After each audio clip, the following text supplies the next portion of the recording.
ദൈവനാമത്തിലല്ലാതെ ഭരണഘടനയൊക്കെ മുറുക്കെ പിടിച്ചുകൊണ്ട് സത്യപ്രതിജ്ഞ ചെയ്യുകയാണെങ്കിൽ കുറച്ചും കൂടി ജനങ്ങൾക്ക് വിശ്വാസ്യത ഉണ്ടാവും ആ നേതാക്കന്മാരിൽ. ഇന്ത്യൻ ഭരണഘടനയിൽ മതേതരത്വം ഉണ്ടെങ്കിലും അവർ ആ മതേതരത്വം മാറ്റി ഒരു ഹിന്ദു രാഷ്ട്രം ആക്കി മാറ്റാൻ ശ്രമിക്കുന്നുണ്ട്. ആ നടപടിക്രമങ്ങൾ നമ്മുടെ രാജ്യത്തിന് നിരക്കാത്തതാണെന്നും നമ്മുടെ ഭരണഘടനയ്ക്ക് നിരക്കാത്തതാണെന്നും അവർക്ക് മനസ്സിലായതുകൊണ്ടാണല്ലോ ഹൈക്കോടതി അങ്ങനെ തീരുമാനം എടുത്തിട്ടുള്ളത്. നമ്മളെ ഭരണഘടനാ ലംഘനമായിട്ടാണ് കണക്കാക്കാൻ പറ്റുന്നത്. തിരുവനന്തപുരം കോർപ്പറേഷനിൽ വലിയൊരു രാഷ്ട്രീയ നിയമയുദ്ധത്തിനാണ് ഇന്ന് പുറത്തു വന്ന ഹൈക്കോടതി ഉത്തരവ് വഴിയൊരുങ്ങിയിരിക്കുന്നത്. ദൈവനാമത്തിൽ സത്യപ്രതിജ്ഞ ചെയ്ത 20 അംഗങ്ങളുടെ സത്യപ്രതിജ്ഞയാണ് ഇന്ന് ഹൈക്കോടതി റദ്ദ് ചെയ്തിരിക്കുന്നത്. BJPക്കേറ്റ ഈ കനത്ത തിരിച്ചടിയെ പൊതുജനം എങ്ങനെ നോക്കിക്കാണുന്നെന്ന് നോക്കിയാലോ. സത്യപ്രതിജ്ഞ ചെയ്ത സമയത്ത് തന്നെ ആ ഒരു വെറുപ്പ് എൻ്റെ മനസ്സിലുണ്ടായിട്ടുണ്ടായിരുന്നു. കാരണം ഒരു ജനത വിശ്വസിച്ച് ഭരണം അവരുടെ കയ്യിൽ കൊടുക്കുന്ന സമയത്ത് അതിനെ മതപരമായും മറ്റു രീതിക്കും വഴിതിരിച്ച് വിടുന്ന ഒരു രീതി എന്ന് പറഞ്ഞാൽ എന്ത് പറഞ്ഞാലും തെറ്റ് തന്നെയാണ്. അപ്പോൾ ഇപ്പം ഭാരതാംബയ്ക്കെതിരും അതുപോലെ തന്നെ RSS ഒക്കെ നമ്മുടെ സമൂഹത്തിൽ ചെയ്തു കൂട്ടുന്ന കാര്യങ്ങളൊക്കെ നമ്മൾ നിരന്തരം കാണുന്ന കാര്യങ്ങളാണ്. അപ്പോൾ അത്തരത്തിലൊരു ഹിന്ദു രാഷ്ട്രമൊക്കെ ആക്കാൻ വേണ്ടി നമ്മുടെ കേരളത്തെയും കൂടി അവർ ശ്രമിക്കുന്ന ഒരു ഘട്ടത്തിലാണ് ഇപ്പോൾ നിൽക്കുന്നത്. ആ ഒരു തരത്തിൽ ഹൈക്കോടതി ഒരു തീരുമാനമെടുത്തത് എന്തുകൊണ്ടും സന്തോഷത്തോടെ സ്വീകരിക്കുന്നു. ഇനിയെങ്കിലും അധികാരം കിട്ടിയവർക്കെങ്കിലും മനസ്സിലാവണം, അവരുടെ പാർട്ടി ഓഫീസിലെ കാര്യങ്ങളല്ല ഇത്, ഒരു കോർപ്പറേഷനിലെ കാര്യങ്ങളാണ്. ഒരു ജനതയെ നയിക്കേണ്ടവരാണ്. ആ ഒരു പക്വതയോടുകൂടി കാര്യങ്ങളെ നോക്കിക്കാണാൻ എല്ലാ വിഷയങ്ങളും, ഇപ്പോൾ സത്യപ്രതിജ്ഞയുടെ വിഷയങ്ങളിൽ മാത്രമല്ല എല്ലാ വിഷയങ്ങളും അതുപോലെ തന്നെ കുറച്ചുകൂടി ഗൗരവത്തോടെ കാര്യങ്ങൾ നോക്കിക്കാണാനുള്ള ഒരു വാണിംഗ് ആയിട്ട് ഇതിനെ എടുക്കുകയാണ്. ഭരണഘടന സെക്യുലർ ആണെന്നാണ് പറയുന്നത്. പക്ഷേ ഇവർ ഓരോ ദൈവങ്ങളെയും അവരുടെ സത്യപ്രതിജ്ഞയിൽ ഇൻക്ലൂഡ് ചെയ്ത് ഒട്ടും ശരിയായിട്ടുള്ള ഒരു കാര്യമായിട്ട് തോന്നിയൊന്നുമില്ല. ശരിക്കും കോൺസ്റ്റിറ്റ്യൂഷനെ വെച്ചിട്ട് തന്നെയാണ് അവർ സത്യപ്രതിജ്ഞ ചെയ്യുന്നത്.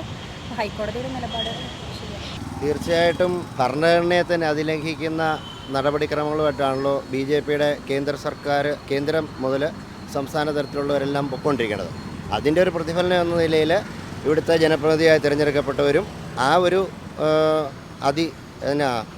അധികാര ദുർവിനിയോഗമോ അല്ലെങ്കിൽ അവരുടെ ഒരു ഭരണഘടനയെ അധിക്ഷേപിക്കുന്ന രീതിയിലുള്ള പ്രവർത്തനം നടത്തിയതിൻ്റെ ഭാഗമായിട്ടാണ് അവർ ബലിദാനികളെയും ദൈവങ്ങളെയൊക്കെ വിളിച്ച് സത്യപ്രതിജ്ഞ ചെയ്യാനിടയായത്.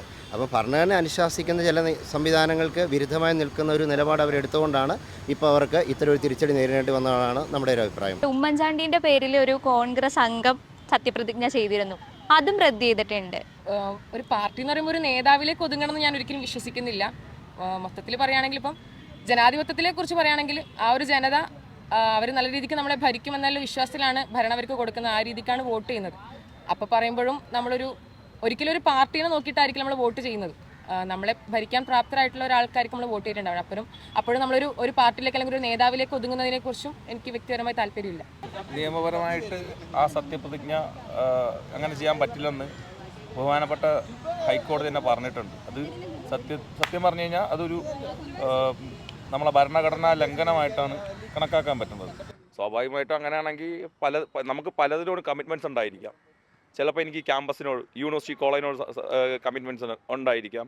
ചിലപ്പം എൻ്റെ അച്ഛനോടോ അമ്മയോടോ ഒക്കെ ഉണ്ടായിരിക്കാം. അങ്ങനെ നമുക്ക് എല്ലാവരെയും പിടിച്ചിട്ട് ഒരു തിരഞ്ഞെടുക്കപ്പെട്ട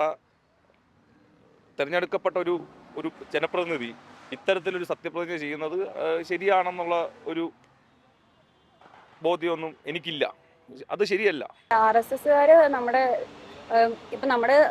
ഇന്ത്യൻ ഭരണഘടനയിൽ മതേതരത്വം ഉണ്ടെങ്കിലും അവർ ആ മതേതരത്വം മാറ്റി ഒരു ഹിന്ദു രാഷ്ട്രം ആക്കി മാറ്റാൻ ശ്രമിക്കുന്നുണ്ട്. പക്ഷേ അത് ഒരിക്കലും നടക്കാൻ പോകുന്നില്ല. നമ്മൾ സെക്യുലർ ആയിട്ട് തന്നെ മുന്നോട്ട് പോകുന്നത് ചെയ്യും. തീർച്ചയായിട്ടും അവർ ചെയ്തത് കറക്റ്റ് അല്ലാത്തതുകൊണ്ടാണല്ലോ ഹൈക്കോടതി ആ വിധി അത് അംഗീകരിക്കാതിരിക്കുക, അവരുടെ സത്യപ്രതിജ്ഞ റദ്ദാക്കുകയും ചെയ്തിരിക്കുന്നത്. ആ നടപടിക്രമങ്ങൾ നമ്മുടെ രാജ്യത്തിന് നിരക്കാത്തതാണെന്നും നമ്മുടെ ഭരണഘടനയ്ക്ക് നിരക്കാത്തതാണെന്നും അവർക്ക് മനസ്സിലായതുകൊണ്ടാണല്ലോ ഹൈക്കോടതി അങ്ങനെ തീരുമാനം എടുത്തിട്ടുള്ളത്. അതിനെ വളരെ സ്വാഗതാർഹം ചെയ്യുന്നു. അതിലുപരിയായിട്ട് ഇത് എല്ലാ ജനപ്രതിനിധികൾക്കും ഇനി തിരഞ്ഞെടുക്കപ്പെടുന്നവർക്കും ഈ രാജ്യത്തെ ജനാധിപത്യ വിശ്വാസികൾക്കെല്ലാം ഒരു പാഠമാവേണ്ടതാണ് എന്നാണ് നമുക്ക് പറയാനുള്ളത്. അതും ഈ പറഞ്ഞതുപോലെ തന്നെയാണ്. ഈ ദൈവങ്ങളെ വെച്ച് സത്യപ്രതിജ്ഞ ചെയ്യുന്നതും ഈ പറഞ്ഞ രാഷ്ട്രീയ നേതാക്കന്മാരെ വെച്ച് സത്യപ്രതിജ്ഞ ചെയ്യുന്നതും ഈ ഭരണഘടന ലംഘനത്തിൽ പറഞ്ഞ സാധനങ്ങൾ തന്നെയാണ്. അത് ബഹുമാനപ്പെട്ട സുപ്രീം കോടതി ഇന്ന് കൃത്യമായിട്ട് ഒരു വിധി വന്നിട്ടുണ്ട്. ഇതിന് എതിരായിട്ട് അവർ ഈ 20 പേരെ വീണ്ടും സത്യപ്രതിജ്ഞ ചെയ്യണമെന്ന് പറഞ്ഞിട്ടുണ്ടായിരുന്നു. ഇത് സത്യം പറഞ്ഞു കഴിഞ്ഞാൽ ഈ നമ്മുടെ കേരള സമൂഹം ഇതിനെ ഇത്തരം ഈ ദൈവങ്ങളെ പിടിച്ചും ഈ മരിച്ചുപോയ രാഷ്ട്രീയ നേതാക്കളെ കുറിച്ച് ഒക്കെ വെച്ചിട്ട് സത്യപ്രതിജ്ഞ ചെയ്യുന്ന ഈ സാധനം കണ്ടിട്ട് ജനങ്ങൾ തീരുമാനിക്കണം ഇവർ എന്ത് രീതിയിലുള്ള ഭരണഘടനയെ ഉയർത്തിപ്പിടിച്ചുകൊണ്ടാണ് ഇവർ പൊതുപ്രവർത്തനം ചെയ്യുന്നതെന്ന് കൂടി നമ്മൾ ഒന്ന് പരിശോധിക്കണം ഈ കേരള സമൂഹം.